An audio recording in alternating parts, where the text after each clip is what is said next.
The God of my soul, oh my soul, worship His holy name.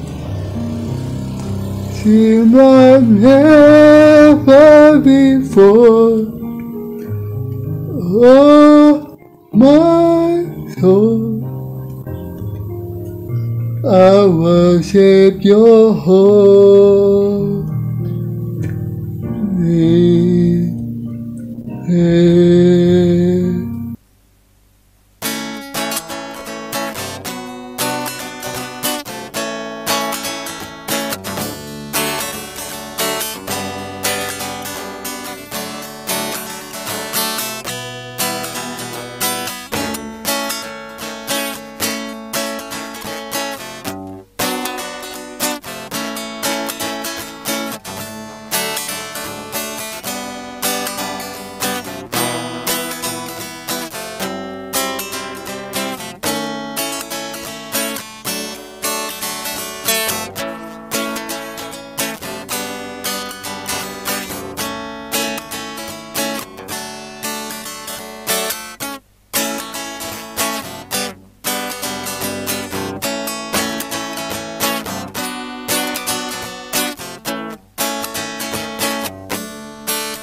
Berjalan dalam kebenaran Allah.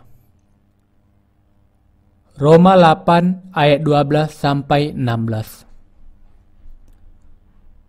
Jadi, saudara-saudara, kita adalah orang berhutang, tetapi bukan kepada daging, supaya hidup menurut daging. Sebab, jika kamu hidup menurut daging, kamu akan mati. Tetapi jika oleh roh kamu mematikan perbuatan-perbuatan tubuhmu, kamu akan hidup. Semua orang yang dipimpin roh Allah adalah anak Allah. Sebab kamu tidak menerima roh perbudakan yang membuat kamu menjadi takut lagi, tetapi kamu telah menerima roh yang menjadikan kamu anak Allah. Oleh roh itu kita berseru, Ya Aba, Ya Bapa. Roh itu bersaksi bersama-sama dengan roh kita bahwa kita adalah anak-anak Allah. Rasul Paulus sebagai orang yang menerima keselamatan dari Allah mengatakan bahwa orang yang percaya yang dilahirkan kembali tidak boleh hidup menurut daging, tetapi menurut roh. Secara khusus, Paulus mengatakan kalau kita yang memiliki kebenaran Allah hidup sesuai dengan daging, kita akan mati. Tetapi kalau kita hidup menurut roh, kita akan hidup. Kita harus percaya kepada kebenaran ini.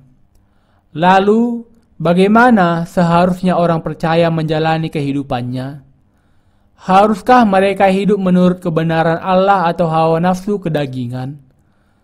Mereka harus mengenal apa yang benar dan mendisiplin tubuh mereka untuk menyerahkan sepenuhnya kepada pekerjaan kebenaran Allah. Tanggung jawab yang tidak bisa dielakkan. Paulus mengatakan bahwa kita memiliki tanggung jawab untuk hidup menurut roh, bukan hakikat dosa kita, karena kita orang Kristen yang sudah diselamatkan dari murka Allah dan dipimpin kepada kebenarannya. Sebelum kita sadar akan kebenaran Allah dan percaya kepada hal itu, kita bisa saja tidak hidup menurut roh. Tetapi sekarang kita tahu dan percaya kepada kebenaran Allah, kita bisa menyerahkan hati, pikiran, talenta, tubuh dan waktu kepada pekerjaan kebenarannya. Kita harus menggunakan diri kita sebagai alat dalam mengabarkan kebenaran Allah dan melakukan pekerjaan kebenarannya. Hidup menurut daging. Kalau Anda di dalam Kristus dan hidup dalam hakikat dosa Anda dan bukan oleh roh, Alkitab mengatakan bahwa Anda akan binasa sama seperti semua orang yang tidak percaya yang lain. Itu karena meskipun Anda adalah orang Kristen yang dilahirkan kembali, Anda tidak pada kenyataannya hidup menurut kebenaran Allah. Kalau Anda mau menjadi orang Kristen yang sungguh-sungguh, Anda tidak boleh lagi hidup dengan daging, tetapi dengan kebenaran Allah, karena Anda ditentukan untuk melayani kebenarannya, karena Anda percaya kepada hal itu. Kalau Anda tetap saja hanya hidup menurut daging, roh Anda akan mati. Namun, kalau Anda hidup menurut kebenaran Allah, Anda akan hidup dalam damai sejahtera selamanya. Anak-anak Allah. Semua orang yang dipimpin roh Allah adalah anak Allah. Roma 8 ayat 14. Mereka yang percaya kepada kebenaran Allah menerima Roh Kudus sebagai anugerah, dan Roh Kudus memimpin mereka. Mereka adalah anak-anak Allah. Anak-anak Allah memiliki Roh Kudus berdiam di dalam kehidupan mereka. Dengan demikian, mereka yang tidak memiliki Roh Kudus berdiam di dalam hidupnya bukanlah miliknya. Titik awal dalam mengikut Allah dimulai dengan iman kepada kebenarannya. Dimulai dengan percaya